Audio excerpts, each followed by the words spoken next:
is visible to you all.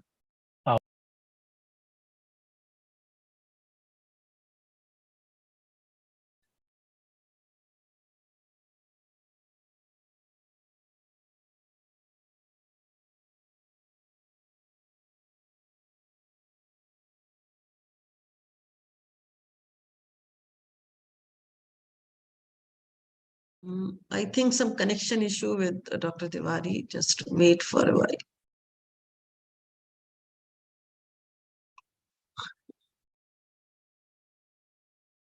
Yeah, he got disconnected. He's got disconnected actually, yes. So students, if you are not aware about this is a project supported by Asia Connect, which is an external action of European Union. Under this project, we are working on empowering girls to reduce gender gap in IT-enabled sectors by providing special skill development, training for skill development. So we have already run a program on Python programming, on IoT, and this is the third on AI and machine learning. Dr. Tiwari has joined. So good afternoon, Dr. Vivek. And good afternoon, madam. How are you, madam? I'm good. So you can continue, please. Thank you. Thank you. I hope my PPT is visible to all. Yeah, it is. Yes. Thank you. So good afternoon. I again welcome to all the participants in this program, and special thanks to the coordinator from the various institute. I just gone through it. The program is being organized by many institute, by many persons. So it's my personal experience is that organizing such kind of program is not an easy task. You have to manage many things parallelly. So the credit goes to all the coordinator, all the institute, and it's providing a very good platform so that the participant can learn over there. Tiwari, can you make the slides full screen, because we are able to see the next slide also in your notes. So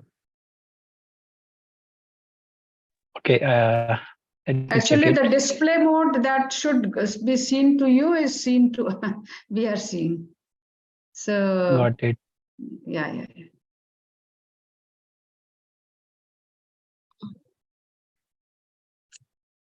It's better now? Yes. Thank you. So the topic that was suggested to have a discussion on that was the supervised learning and unsupervised learning. The content that are being covered throughout the session is about the type of data analytics nowadays we have. Then I will discuss about what is supervised learning, unsupervised learning, what is model development life cycle. And under the supervised learning, I will cover in detail one of the famous supervised learning is a linear regression. I will try to cover it and will try to make you familiar what is the learning process, what is the training process of linear regression. One of the process is based on the least square method that is going to be covered in this session. If the time permit, I will also cover the one of the variant of the linear regression is the polynomial linear regression, and the prerequisite of the linear regression. All those things I have planned to cover in this session. So starting with that one, because the machine learning, deep learning, all are something about analyzing the data. If there is no data, there are no kind of learning process possible. So data is the essential part. So once we have a data, a various kind of analytics we can perform on the data, we can execute on the data. So based on the type of method that you can apply on the data for analysis purpose, we can split those set of algorithms in basically three parts that we call descriptive data analytics, predictive data analytics, and prescriptive data analytics. One by one, very briefly, I will touch upon what is a descriptive, what is a predictive, what is a prescriptive in this context. So let's have a start discussing on the descriptive data analytics. As the name says that the data analytics that we employ for describing the data. So all those methods that we use to describe the data comes under the descriptive data analytics. If you try to remember, when you draw a pie chart, bar chart, or bar chart, or other kind of chart that we take helps to describe our data set or kind of data, that is also called a descriptive data analytics. So descriptive data analytics, nothing a new thing. Whatever the way you adopted till date to describe your data, maybe in pie chart, bar chart, all comes under the descriptive data analytics. Typical data science is concerned. So when we talk about the unsupervised learning, like a clustering, principal component analysis, all those things comes under the descriptive data analytics that describe the data. Like association rule mining, market basket analysis, all comes under the descriptive data analytics. So I have gone through the schedule, whatever shared with me. There is a one lecture is unsupervised learning or clustering kind of things to be covered in the coming days in this program. So clustering, association rule mining, market basket analysis, all comes under the descriptive data analytics. Comes to the next one, predictive data analytics. As the name suggests, all kind of method that help us to predict something, to forecast something, all comes under the predictive data analytics. So what are the supervised learning till date we have? There are various kind of supervised learning, regression, classification. I am going to cover all those things. So supervised learning is kind of predictive data analytics where we feed the data to the algorithms. Algorithm learn from the data, and in the real time, it try to predict something. So that is called predictive data analytics. Supervised learning is one kind of predictive data analytics. Prescriptive data analytics, one of the newest branch of data analytics has been considered. We can think about it is a combination of descriptive and predictive data analytics. Why? We need to understand the big difference between predictive data analytics and the prescriptive. What happened in the predictive data analytics? You give the data, it will predict something. Whether that prediction is fruitful for you, it doesn't talk about, and it does not give the many options of that. If you choose that branch, if you choose that option, if you choose another option, what could happen with you? That is the beauty of the prescriptive data analytics, where it also predicts something, but it gives you a lot of options. The output is not a single output, it gives a multiple outputs, and that output, it also suggests which output could be a better for you. Like if you try to remember the game, like a chess game, you try to remember at the particular position, you may have n number of moves you can do. So n number of move means number of options you have. Out of them, this option could be a better position. Like that, it starts suggesting. So it is called prescriptive data analytics. So I hope I covered these things in very briefly. What are these kind of data analytics? Comes to the core topic that I have been given, that is called machine learning. Under the machine learning, basically there are two kind of subcategory: supervised learning and unsupervised learning. Under the unsupervised learning, there are further many methods like dimensionality reductions, principal component analysis, clustering, market basket analysis. There are many things that you can think about that comes under the unsupervised learning. What is unsupervised learning? I will cover in the next slide. Similarly, there is another dimension of the machine learning called a supervised learning. Under the supervised learning, again, the two type of algorithms are there: classification and the regression. So what is classification? How it is different from the regression? What is supervised learning? How it is different from the unsupervised learning? I'm going to cover.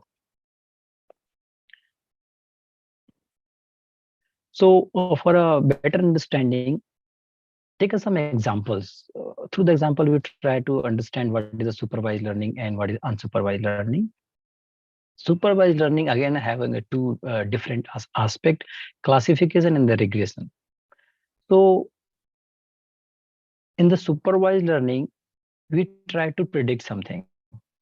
So what you are trying to predict, you may try to predict a particular number, like a salary of particular person, height of particular person.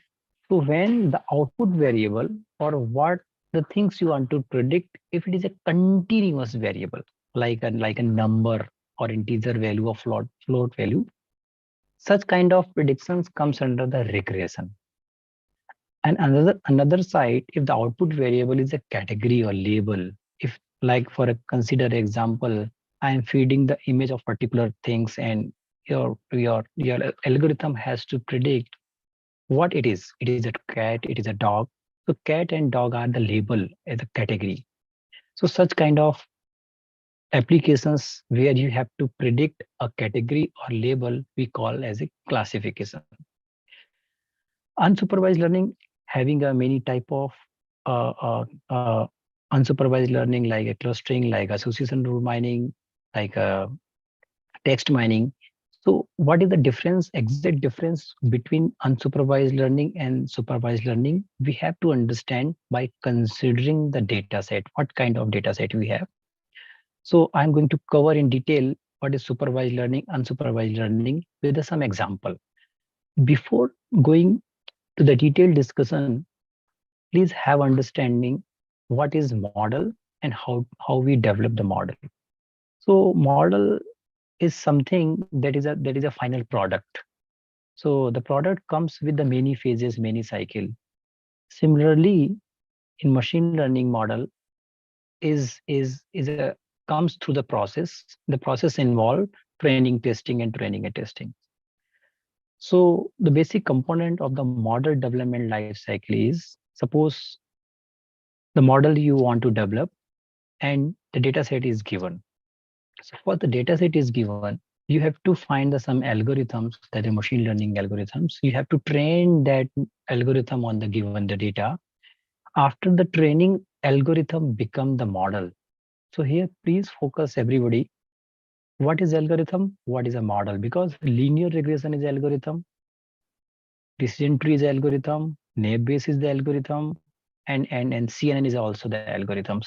So when we call the particular instance, it is an algorithm, and when we call it as a model, try to understand. Algorithm is a simple step. It can't do anything, but the moment you exposed you expose your algorithm with the data, means you feed the data, the given data to the algorithms. Through the training process, it learn from the data. Once algorithms learn from the data, it become a model. Because algorithm cannot take any action, model take any action. Once you have a model, you can use that trained model for many purposes. So the big difference between algorithm and the model is that model is the trained algorithms, and model can take the action the moment you feed the data to the model. Model can act accordingly. So that is the difference between algorithms and the model, and how we can develop the model through the training and testing process. So actually, uh, when the people are beginner in this field, they think about what happened inside the training process, what the magic happened. So there is no such kind of special things happen over there. You try to understand, the data is given to you, algorithm do you have. So once you uh, train the algorithm on the data, you consider the algorithm as a mathematical function having many variables are in that function. So we try to estimate the value of those variables during the training process. So once the training process is over, whatever the parameter and variables are in that function that is called machine learning algorithms, we estimate those values. So once that estimation is over, we call the algorithm is trained now and we have a model. So mathematically estimating the value of variable and parameter of the given algorithm is called the training process. Once the process is over, final output is the model.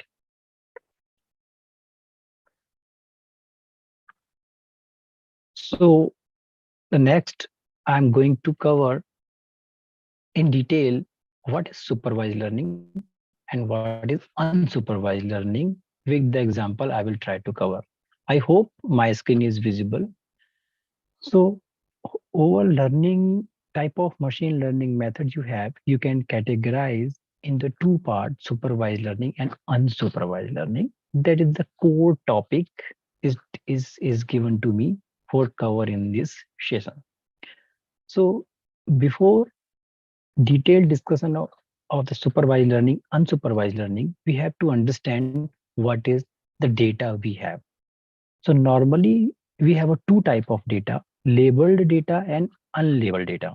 Without understanding the labeled data and unlabeled data, nobody can understand the supervised learning and unsupervised learning. So I'm going to cover it in detail, starting with the labeled data. So what is the label data? The information given about the label, target, output, all are the same thing.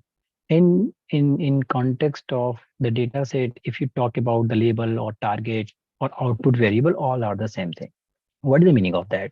Meaning is that once the data set is given to you, what things you want to predict, what is your target, what is your output? If in the data set the target variable is given, output variable is given, we call the data is a label data. For example, suppose you consider the set of image has been given to you. Ultimate, these are the set of images we need to give to the algorithm. Algorithm will try to understand how the dog look like, how the cat look like, kind of things. Suppose our objective is to train an algorithm in the real time that can identify with the given image, which is cat, which is dog. This is the application, suppose I'm thinking.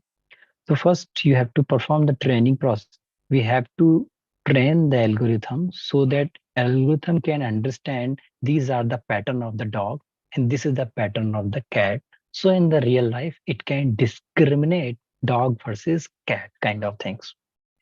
So label data means the moment we feed the image to the data, we also send or give the additional information what image it is. It is image for dog or either it is image for cat. So the moment the data set is given with the caption, with the label, what data set it is. For example, this is the image and label of the image is a dog. So that algorithm can understand the given image during the training. The given image is the dog and I need to learn how the dog look like. Similarly, cat, similarly horse, similarly any kind of image are given to the algorithms. If the target value or label is given, we call it is a label data. Label data can be a numeric data like I want to predict the weight of the particular dog, salary of the particular person. So we have to give the image with the numeric value, its weight. So by giving the input of the image, can we predict the weight of the particular object? If yes, then it is called the data is also labeled. So labeled data doesn't mean only category should be given. Even the target variable or label may be a numeric value. Like for a given data set, you want to predict some numerical value, like given the detail of background detail, how much a flight can be delayed. So maybe 30 minutes, maybe 20 minutes, your output variable is a numeric value. So it is also kind of labeled data. Unlabeled data means data is given without any label, without any output variable. We call it as a unlabeled data. For example, you see the transaction, online transaction details are given, like a time is given, location is given, amount is given, and at which store you have performed the transaction, online order kind of things. Last column is whether the transaction was fraud or not. And means the transaction was not a fraud, and yes means transaction was a fraud. So such kind of data set where the background informations are given plus your output variable is given. What is your final target variable where you want to focus, and in the real life which variable you want to predict, that is called output variable or class level kind of things. This is one of the example. Another example is like that I was talking about the given the features like the position, number of year experience, skill, country, city where the person is working, and what is the salary of particular person. So here output variable is the salary. It can be a numeric, it can be a categorical. So if such kind of data set are given where the output variable or target variable is given, we call this as a label data. Agree? On the other hand, it is very easy to understand now what is unlabeled data. The data are given, but output variable or target variable is missing. No target variable, no label, no class labels are given. So left hand side, the example of labeled data, right hand side, example of unlabeled data. For example, the data set is given to you, the customer ID, age, education, year employed, and many other features are given to you. But for which purpose you want to use your data, what kind of things you want to predict from the data is not given. Only the informations are given. So such kind of data set we call unlabeled data. So that is a big difference between labeled data and unlabeled data. Try to connect with labeled data and data with the supervised learning and unsupervised learning so that we could understand the difference between them.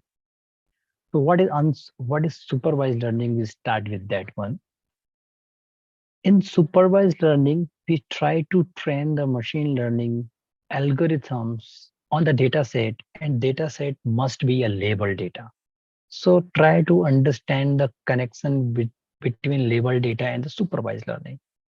The supervised learning are the set of algorithm in the machine learning where we need to train your algorithms on the data set, and the data set must be a labeled data set. Labeled means what? Correct answer is given. So in the given data set, the salary is already known. That's why it is in the Excel sheet. The dog image is there. The caption of the dog is the dog. It already a correct answer is given. So your algorithm has to learn how the dog look like, what is the salary of person based on the many features in the training process. So try to understand in the training process, we always give you the correct answer. Target variable or class level is the correct answer so that we can learn during the training process and testing process, or in the real life, we don't have the output answer or output variable. We give it to the data, your algorithm have to predict whether it is a dog or cat or the salary of a particular person. So the second point talk about in the supervised learning is given to you during the training the correct answer. Then many of you might have the question why we need the correct answer. So try to connect it with the name of the supervised learning. The name comes with a supervisor. Like suppose you are pursuing your PhD master, or even in the BTech, you used to have a minor project or project with your mentor and supervisor or guide. We call it as a supervisor. Why? Supervisor know the correct path, correct learning procedure. You have to attach with the supervisor. Supervisor supervise your learning or training process. If you are going in the correct direction, it's okay. Or the supervisor have to give the correct feedback time to time so that your learning path or learning process is towards to your goal. So supervisor is something that know the correct answer, already experienced, and during the training process it give the correct feedback time to time. Similarly, here the label output a target variable is as a supervisor because it is a correct answer. During the learning process, the moment you give the image of the particular object, what kind of objects it is, whether it is a cat, dog, laptop, you also feed the same time so that algorithm learn such kind of objects comes under the category of cat or dog kind of thing. That's why we call it as a supervised learning. Type of supervised learning. Basically, in the supervised learning, again, there are two subdivisions, the classification and the regression. In the classification, the answer is very simple. Anybody can understand.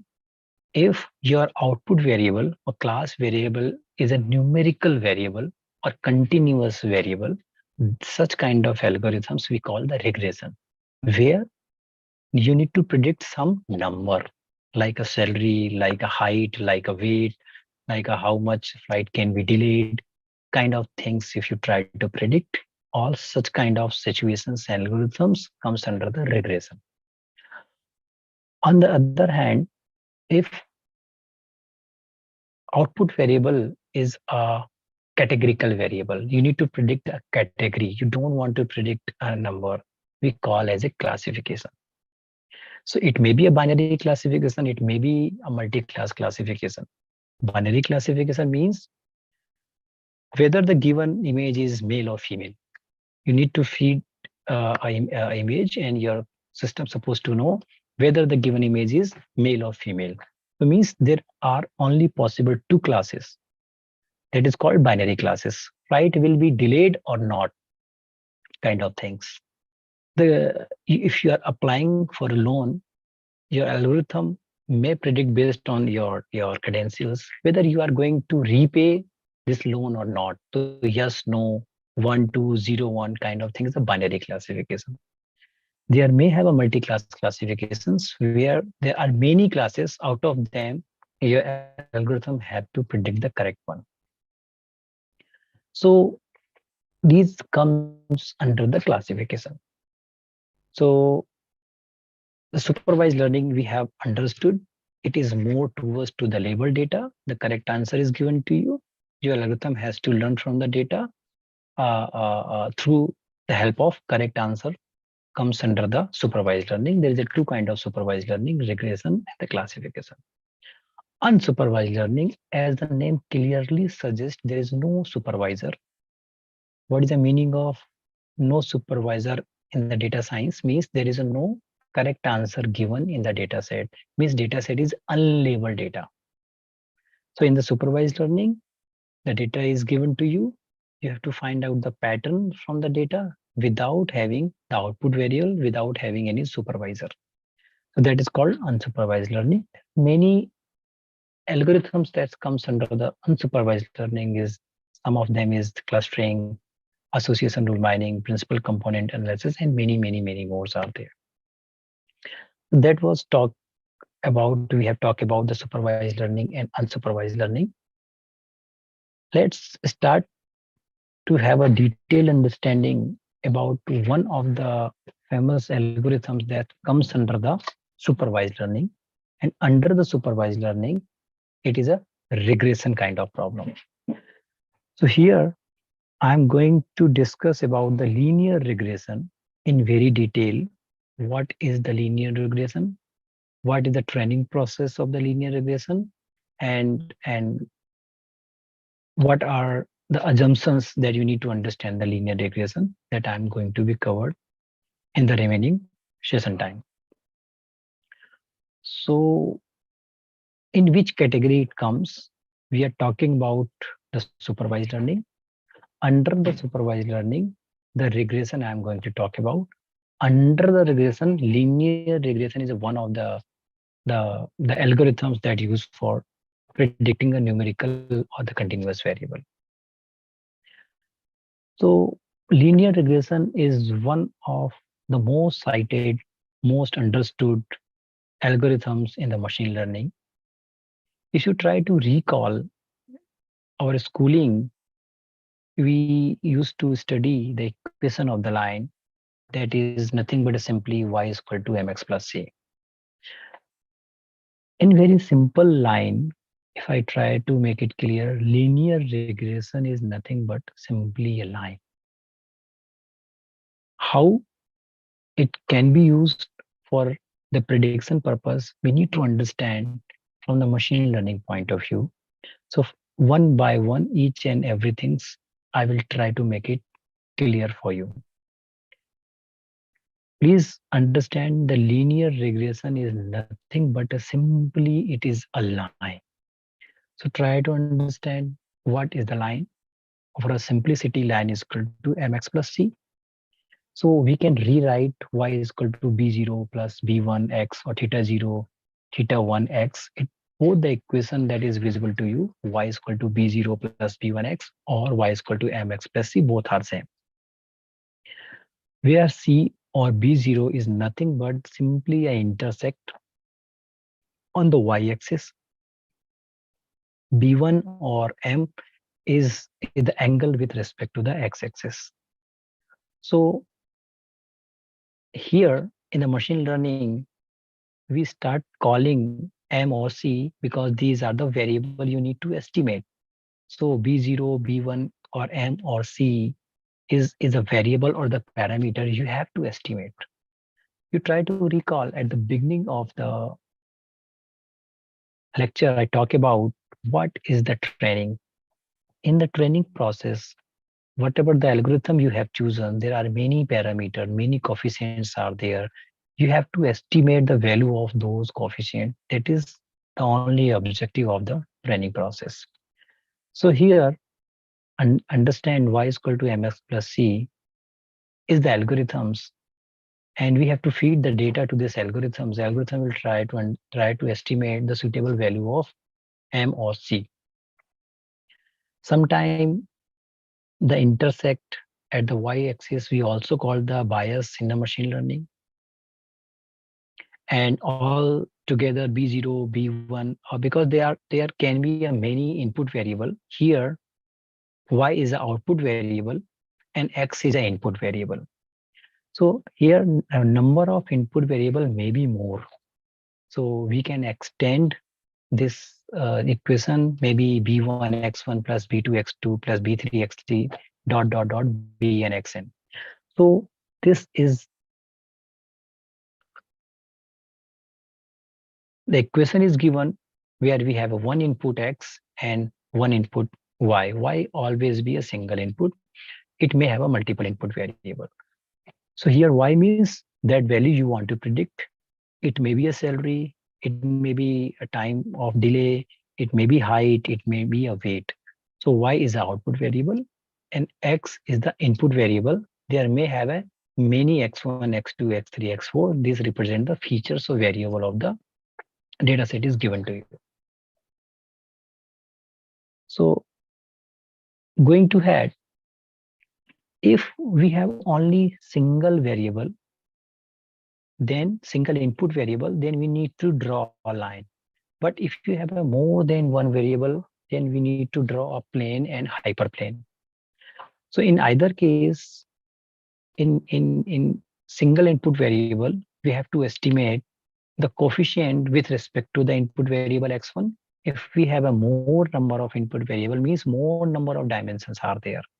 More number of dimensions means we have a plane or hyperplane. So the complexity of the equation or the algorithms increase the moment you include the more number of input variable. More variables, more bigger model, more complex model. And the most important thing is the last point is written over there. What represent the coefficient?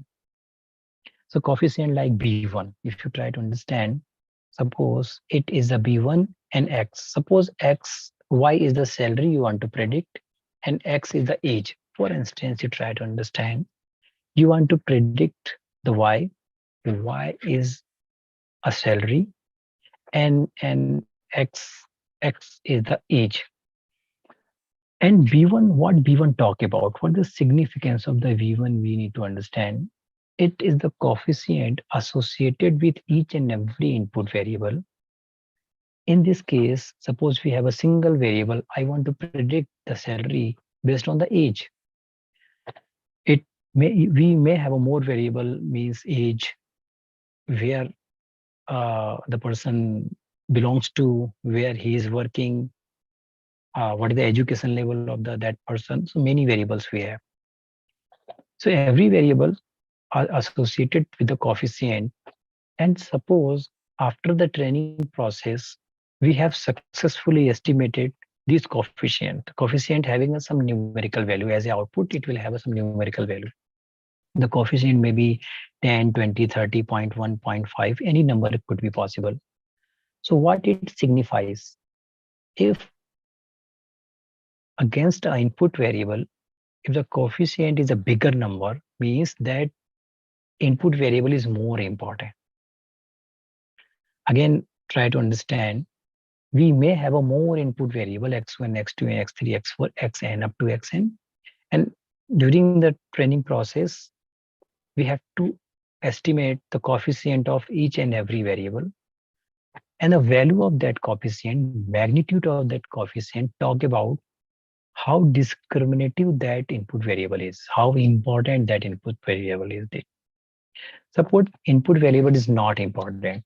For example, suppose y represent for the student data we have, and y represent the placement package, the final placement package that a student have attended or offered, you can understand. So y is the output variable that talk about the final placement package he has been offered, maybe 10 lakh, 20 lakh, 30 lakh. So it is a number. So tell me, the salary package or placement package is depend on what? Suppose x1 is final CGPA of the student. So everybody can understand, yes, if the student having a very good CGPA, then it more chance the company will offer a good package or higher chance for a selection. So we can say yes, CGPA, final CGPA is the one of the input variable. Really, it is important. So in this case, the associated coefficient having some number, you try to understand some number. Another input variable may be like that, the communication skill, how the communication skill the student have. So it also, the communication skill is directly impact on the selection process of the student, and further the package or selection is depend on the type of communication skill the student have. Very good. It has a direct relation between the communication skill with the student. Now, the third example you try to understand, that is the most important. Which hostel the student is residing? Suppose hostel name is ABC. So yes, it is very difficult to make a relationship how the hostel name is really impact on the selection process or the final the package that is being offered to particular student. So here we can understand in the input data set, if the name of the hostel or a room number, you can understand the room number of the student does not have any relationship between with the output variable that is called, that in this case we have a final package. So in such cases, if you feed such kind of input variable during the training process, if input variable does not have impact on the output variable, the coefficient associated with the input variable may be very small or zero. So that is the line is mentioned over there. When the coefficient becomes zero, it effectively removes the influence of the input variable on the model. Influence means if the associated coefficient of the input variable is zero, means that variable is not important at all with respect to the output variable.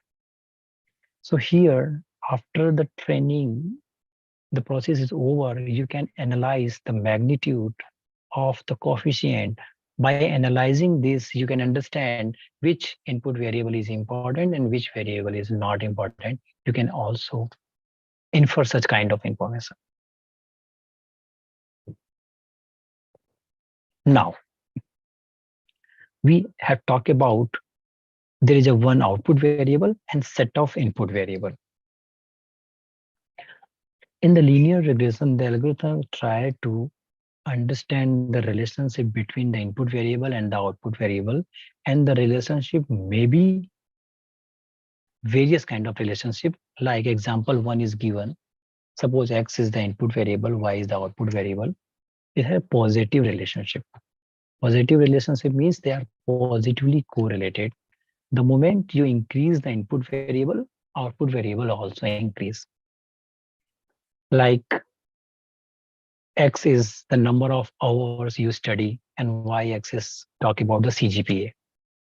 For assume, for instance, the more the time you devote for a study, there are higher chance you will get the more CGPA.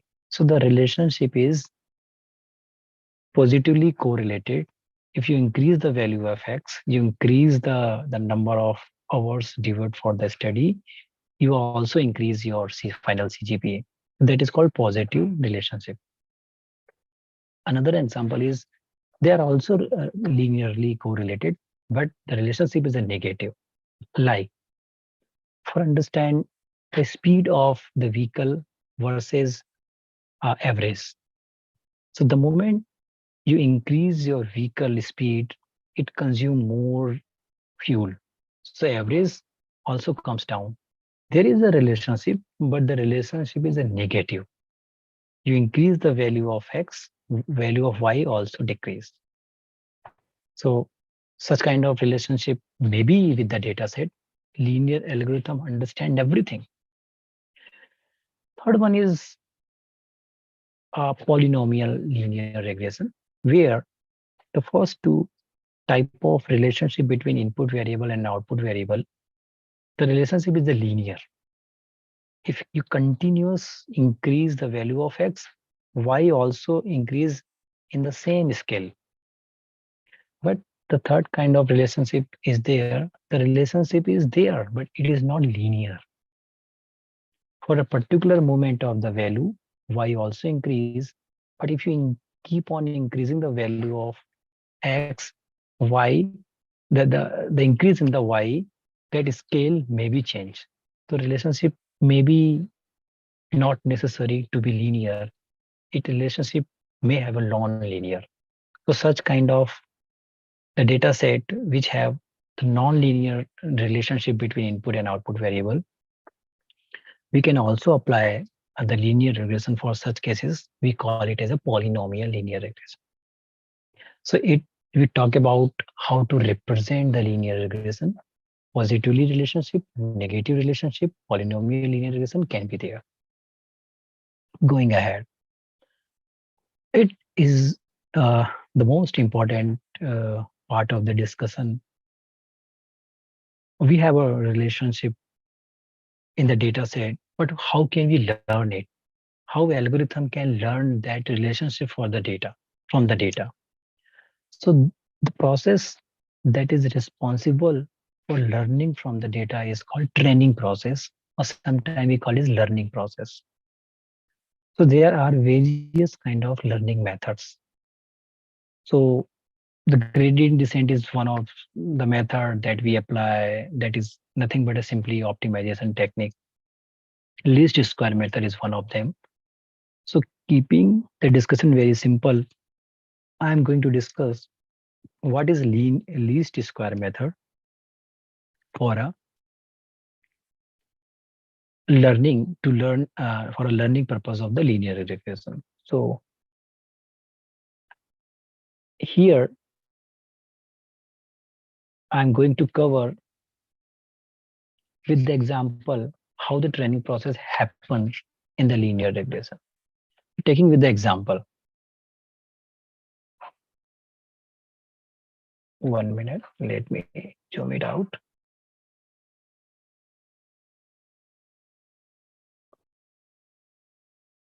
Okay, Suppose data set is given, the data set having only two features, size of the house in square feet is given to you and the price is given to you.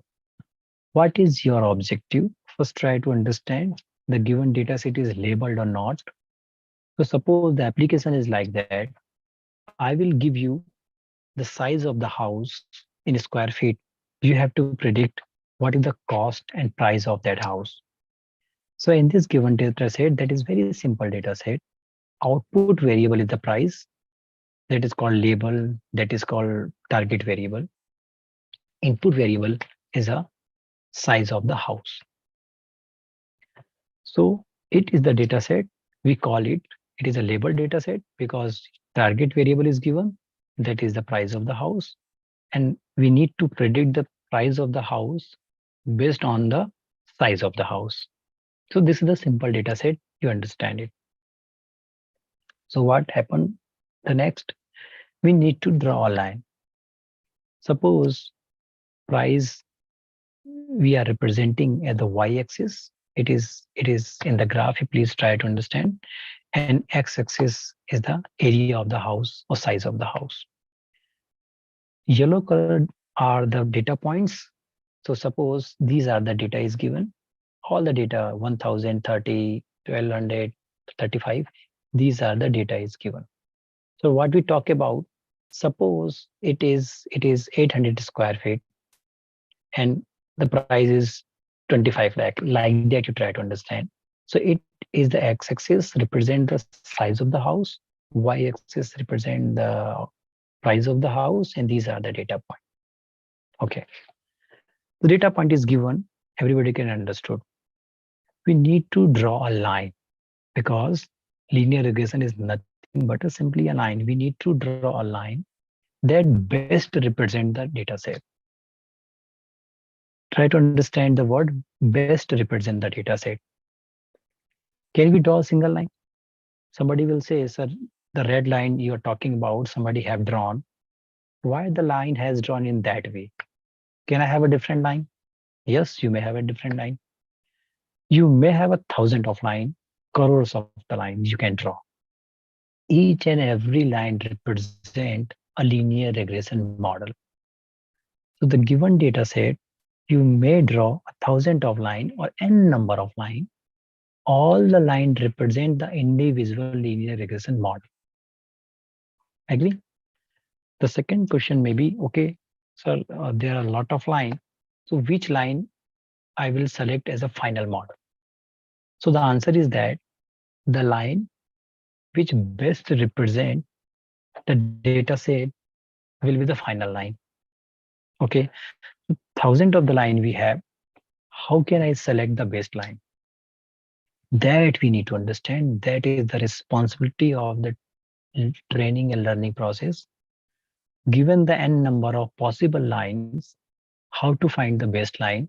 The responsibility is the training process. After the training process, it will give you a single final model, and that model you can consider is the best representation of the data set. So we try to understand how we can achieve, how can we find the baseline. Based on that, because the human is not involved over there, so who is going to draw a line? Second answer is that, okay, sir, we will understand later which one is the best line. Before that, please try to make us clear how can we draw a multiple line. Mathematically, you need to draw a multiple line because the humans are not over there. We don't have a pen and pencil that we can draw multiple line. The system has to draw multiple line. The system must know how to draw the n number of line. So here I'm going to make you clear how a system can draw multiple line, how a computer can draw, how an algorithm can draw n number of line. So focus on the equation. So here equation is that very simple. Again, y is equal to mx plus c. Here output variable is the price that we talk about. Theta 0 means c, theta 1 means m, and area is the input variable, that is x1. So simple, we have one input variable, that's why area, associated coefficient plus theta 0. So this is the equation of the line is given, where theta 0 is the intercept and theta 1 is the angle with the x-axis. Theta 0 is the intercept at the y-axis, theta 1 is the intercept angle at the x-axis. So what happened over there? The data set is given to you. You need to draw the multiple line. The algorithm has to draw a multiple line. How can we do it? First, you draw a line. The random line you have drawn, first line you have drawn, agree, there is no issue. The first line you have drawn, means you had a two coefficient, theta 0 and theta 1. You have initialized the random value of theta 0 and theta 1. If the line is crossing through the origin, means theta 0 is a 0 and theta 1 is a some value that is called angle with the x-axis. The moment you will change the theta 0, theta 1, you will have a next line. You have another line. Means you can play with the various value of the theta 0 and theta 1. Means you have a n number of line. For example, here we keep the theta 0 that is called intercept at the y-axis as a constant. We have two things to play with. One, for one instance, you consider theta 0 is constant. I am not going to change the theta 0 at all. That is called the intercept at the y-axis.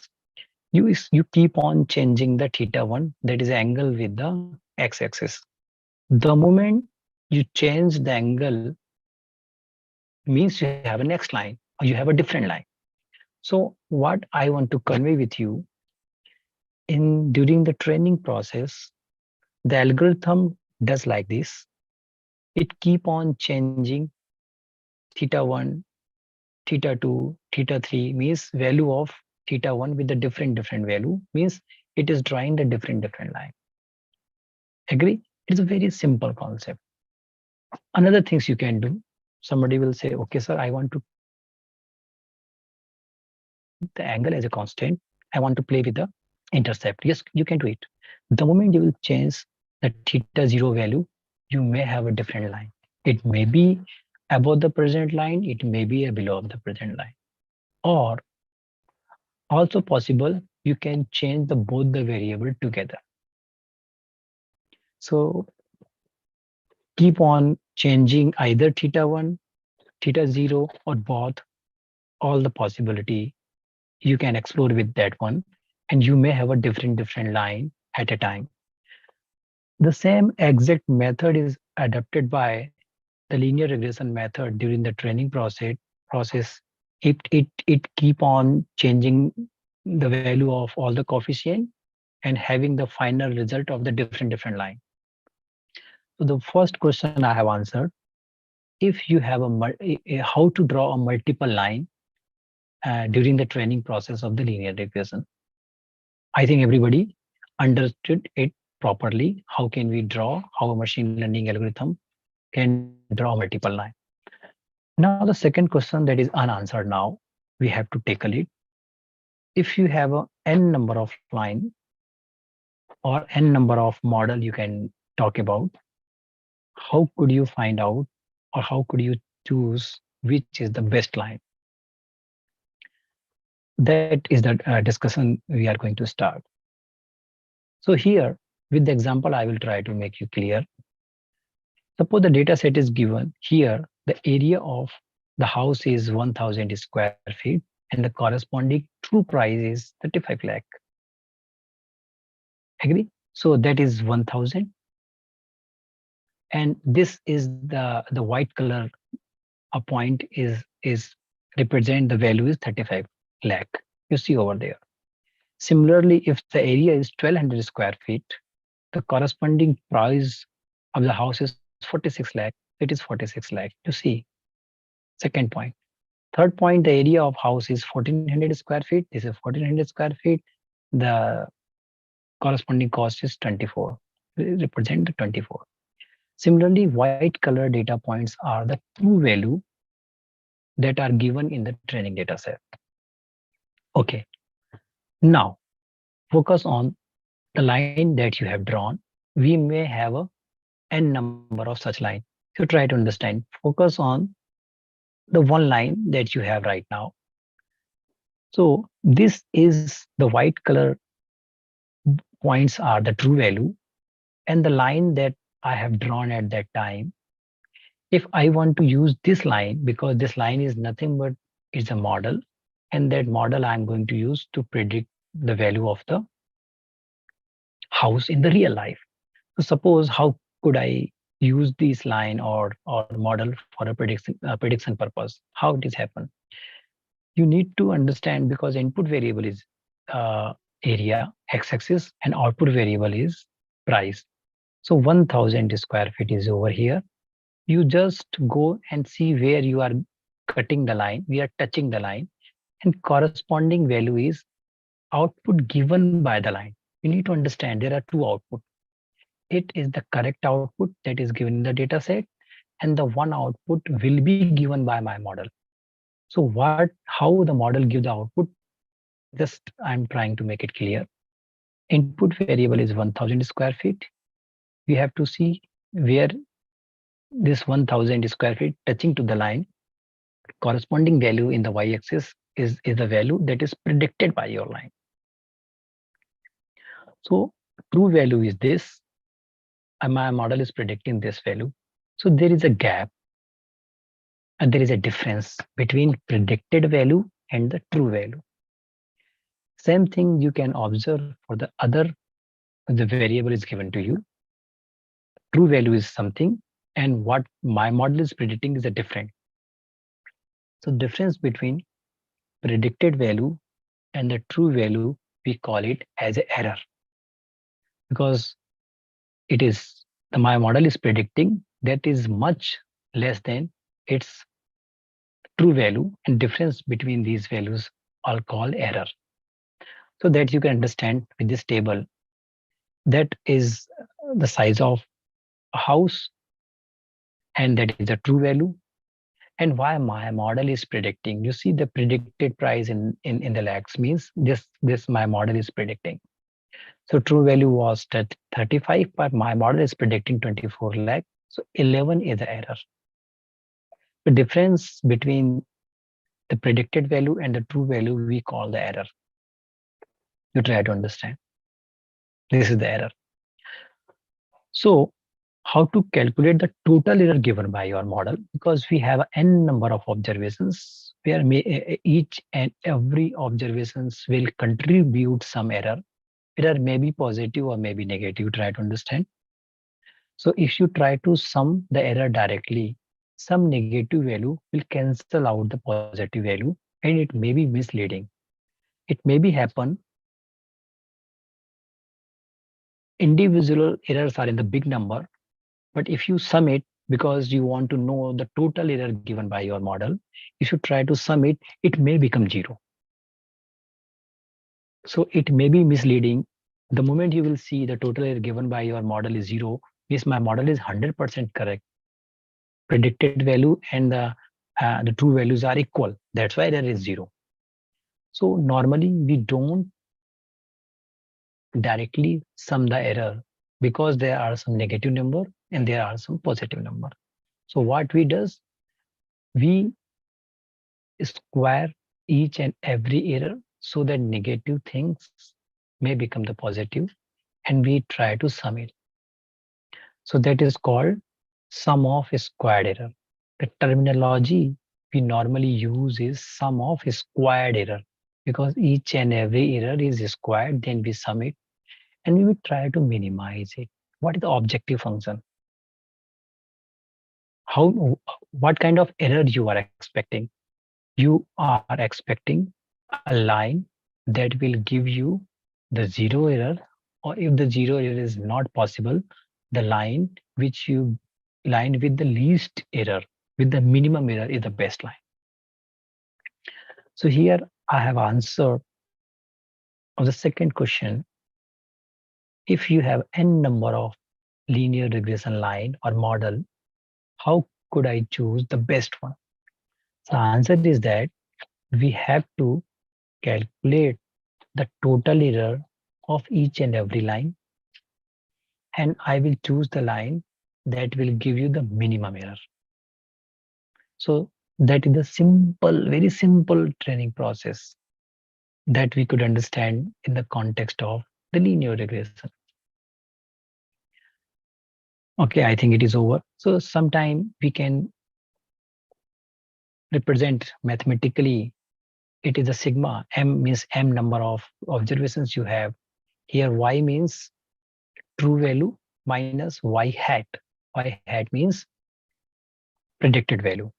So the difference between true value and predicted value is called the error. You square it.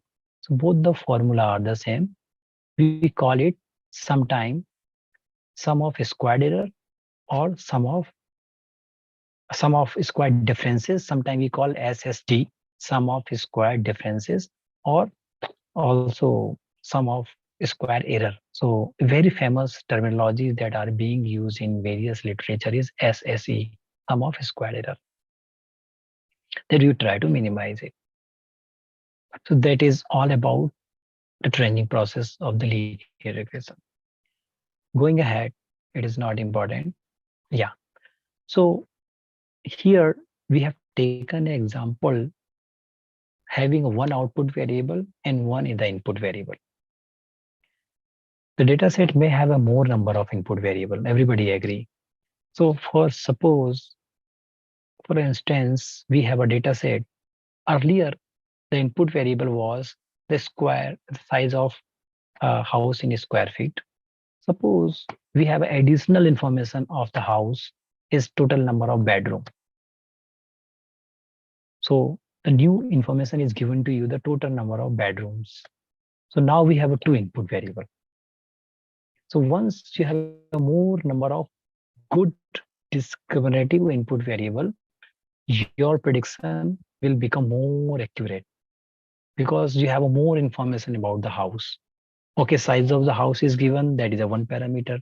Number of bedroom, another important parameter. Another input variable may be the distance from the railway station or distance from the center of the city. If the distance from the center of city is more, means your house is not inside the city, it is at the border. So house, a property that is close to the center of the city, will be more costly. So more number of information about the house and property you have, your prediction may be more accurate. So understand it with the example, because we have a now more than two variable, means we are not trying to draw a line. Now the time to draw a plane, because it is a multi-dimensional view need to understand, because we have a multiple input variable.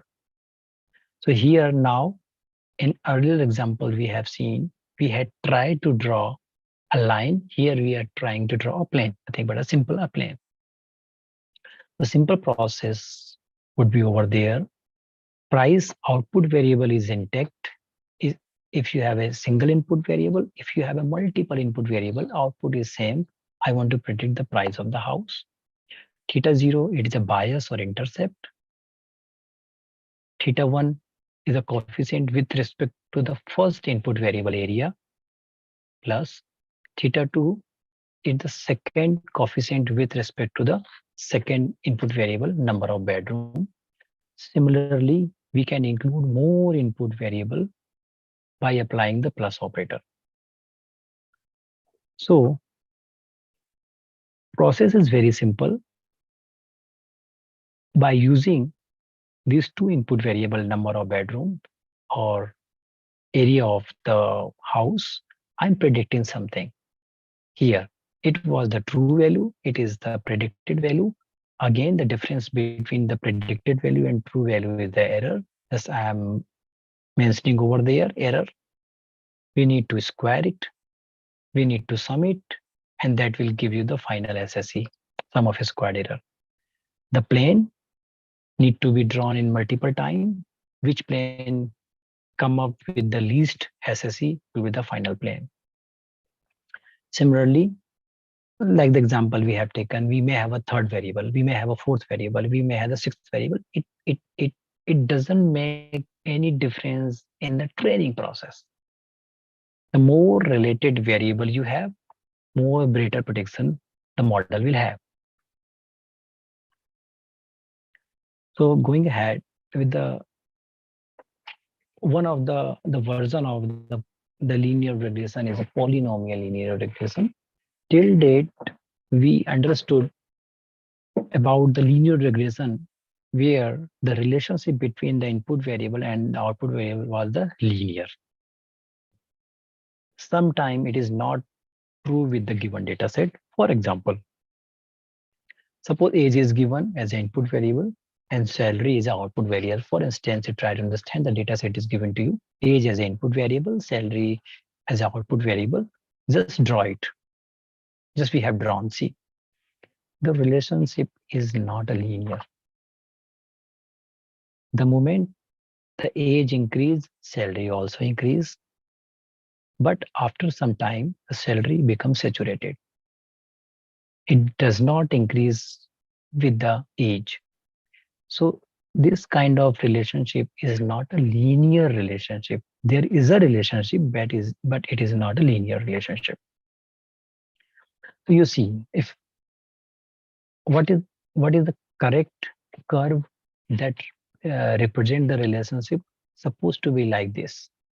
The moment the data points are getting saturated, the curve also represent the same relationship between input data and output data. So question is that if such kind of data set is given to you, even you may have the linear regression, you can implement the linear regression, means hold the relationship between input data and output data you are representing with the line. It could possible. There is no some syntactical error. It could be possible. But what the problem you will face, the output given by your model or predicted value given by your model will not match with the true value. Error will be high because your line is not representing the true relationship between input variable and output variable.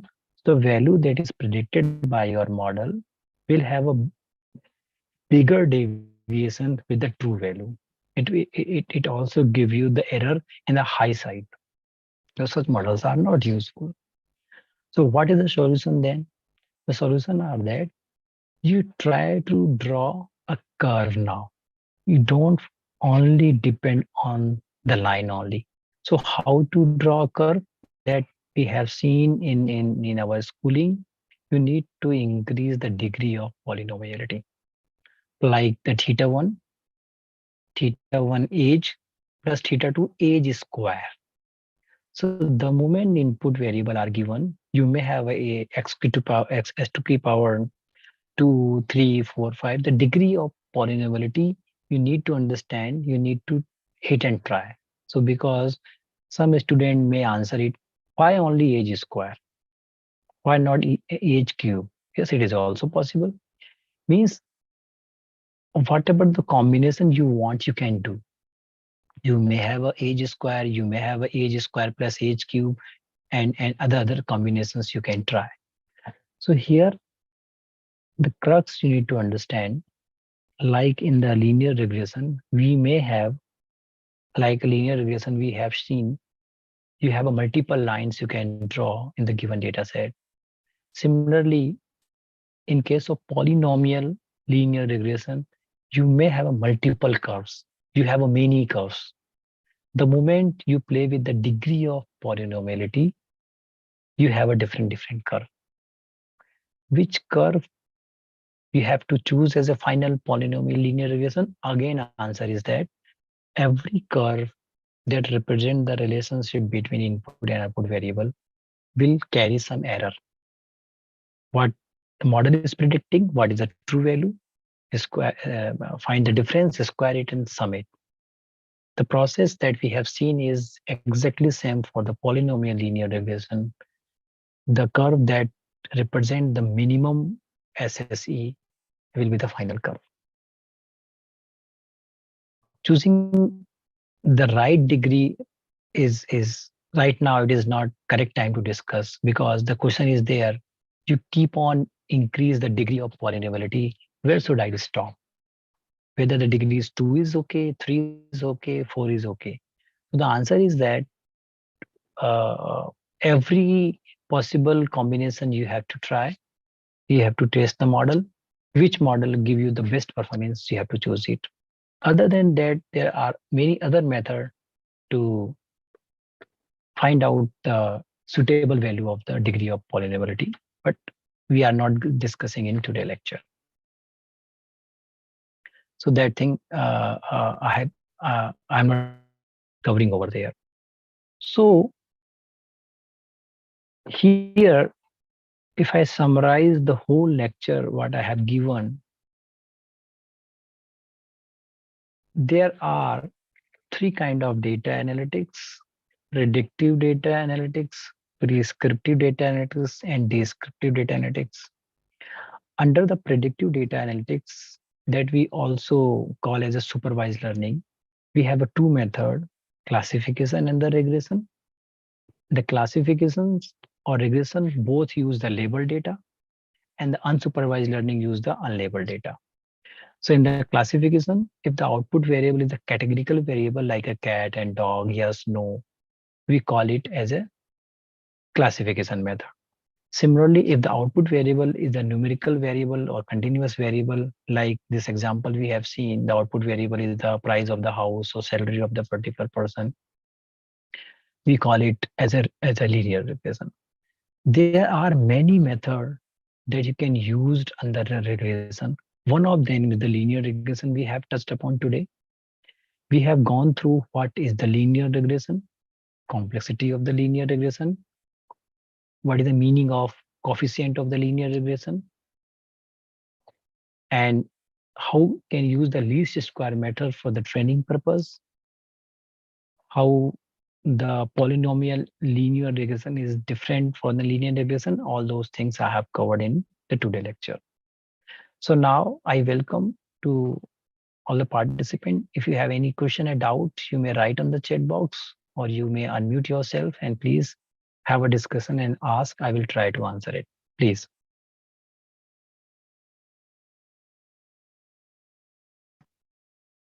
Thank you, Dr. Tiwari, for such a wonderful, very nice presentation. Students, you may, thank you so very much. Students, you may please raise your hand.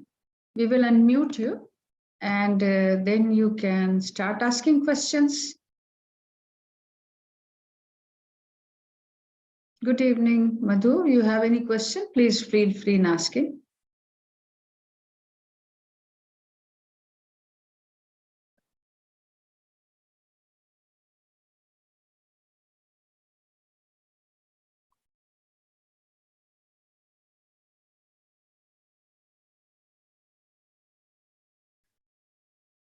Students, any questions? No questions?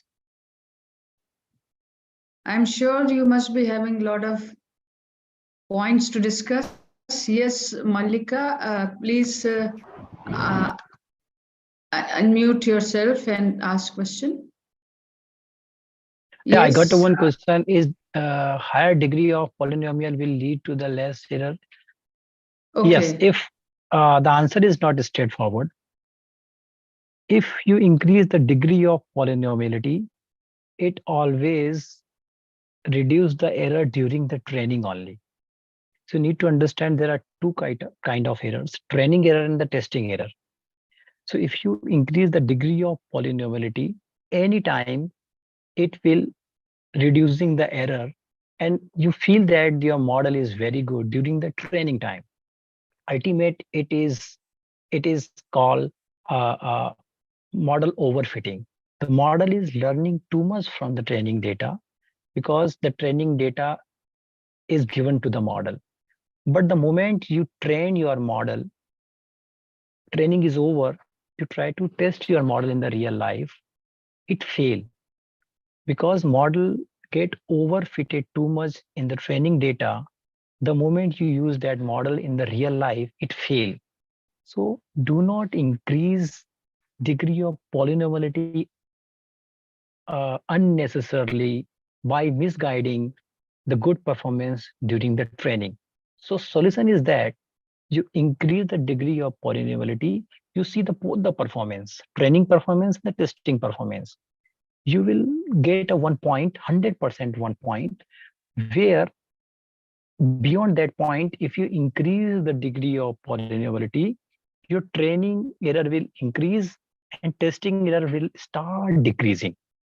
So that moment you have to catch it. If both the training and testing performance is increasing, you keep on degree of polynomiality. You will find a one time where the testing performance start degrading. You have to stop over there. So that the things you have to play with the degree of polynomiality. Sneha has asked this question. Second question, sir, could you please explain again how to draw a linear equation? Okay. Okay.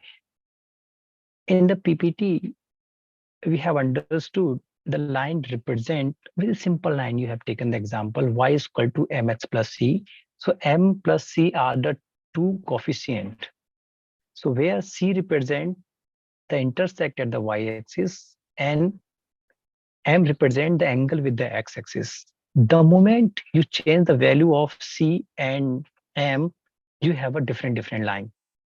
So this is the way during the training process of the linear regression, mathematically your algorithm draw multiple line. So I hope that question is over. The next question I want to pick is linear regression will work in a small data set, say only 30 data points. If yes, so what the ratio should be selected? It is the simple phenomena of the machine learning algorithm. Whatever the algorithm you have taken, if you have a more number of data points, you have a better learning. Syntactically, if you have a 30 data points, even 10 data points, you can draw or you can train your one data set. So syntactically, there will not be any error. Nobody can stop it. But if you have a less number of data, your training also be less. So you have not exposed your model with the variety of data set. So in the testing process, once you give the new data set to the algorithm prediction may fail because the training is not perfectly over. So such kind of situation we call model underfitting. Means model, the data set, enough data set is not given the model. So model couldn't learn required thing from the data, pattern from the data. So it is called underfitting. So your question with the less number of data point, the 30, answer is that the data points are not sufficient and you may face the underfitting problem. Next question was 80-20. I think Atul ji is asking, the data set is given, how much portion need to keep for the training purpose and for the testing purpose. I hope that was the question. Answer is some hint you have written 80 and 20. There is no thumb rule for that purpose. Many people use 80% data for the training purpose. Someone use 65%, someone 70%, someone 80%. So I didn't find any thumb rule, but most of the time it is around 75%, maybe 70%, maybe 80%. That can be used for the training purpose. Next question I want to take, where is regression model used nowadays with the example? Okay. Example is that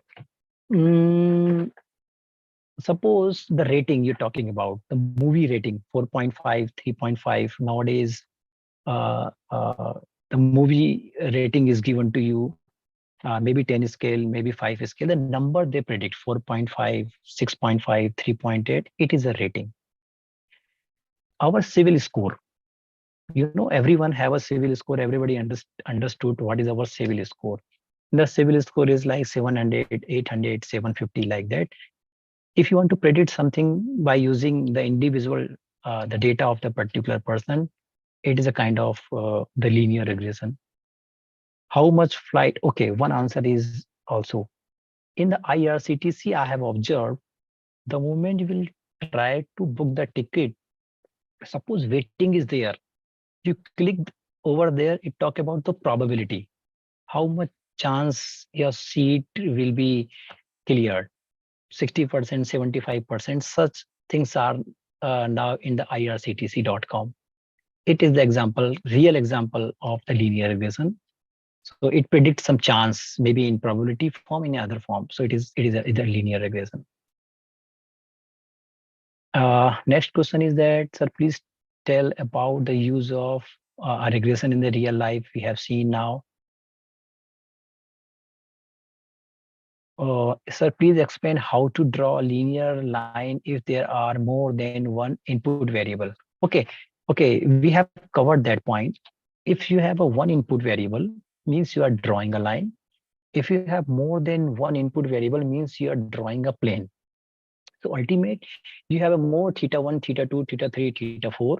You can play with any of the theta and assign the different value of the theta1, theta2, theta3, theta4, means you have a different line. So the concept is exactly same whether you are drawing a line or whether you are drawing a plane. So there is no difference in the concept. Okay, what are the important assumptions of the linear regression? That is the good question I can consider. First thing, everybody understood there is no machine learning algorithms till date that is a versatile, that you can say in any kind of data set, in any condition, you can apply the machine learning algorithm. No, all the algorithms comes with some assumptions or the prerequisite.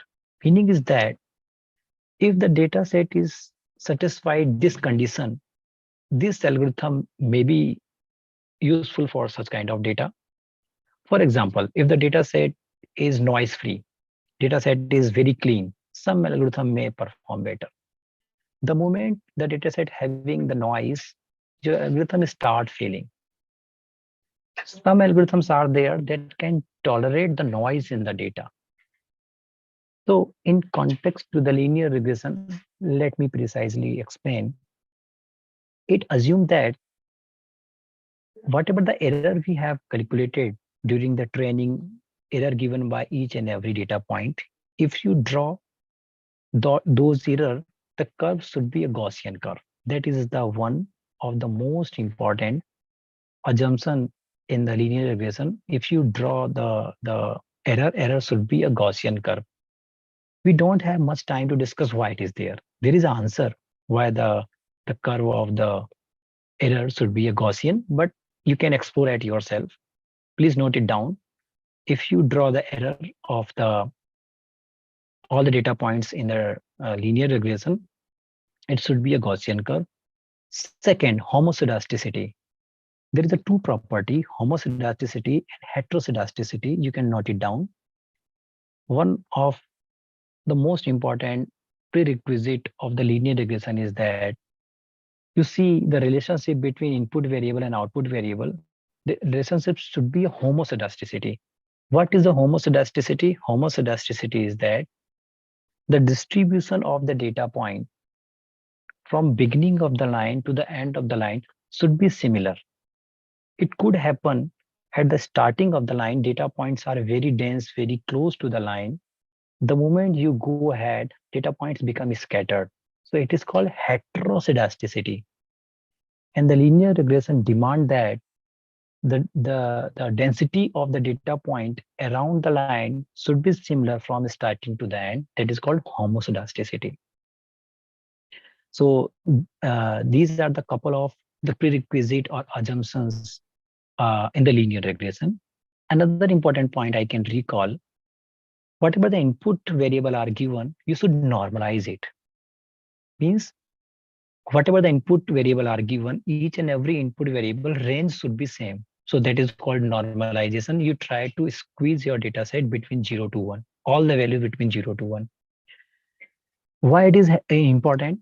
You try to understand. Suppose there's a two input variable, salary and your age. What is the range of age? Maybe 0 to 100. A person age, minimum age is 0, 0.1, and maximum age is 100 years. So range of all the observations under the age is 0 to 100, and next input variable is salary. Salary may range from 0 to crores. So during the training process, when you feed your data, like these two input data to the algorithm start giving more uh, uh, uh, focus on the bigger values. So age is also important for the output variable, but it is start discarding the importance of the age because the bigger values are given on the salary input feature. So it is not a good situation. So it is kind of biasing. You are giving the more importance to the bigger value and neglecting the smaller values. Smaller values are equally important.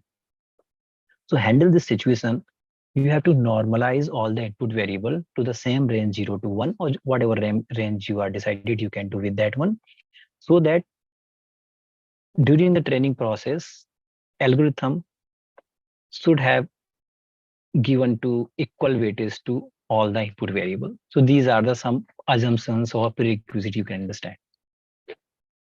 How could how to calculate how much data is sufficient?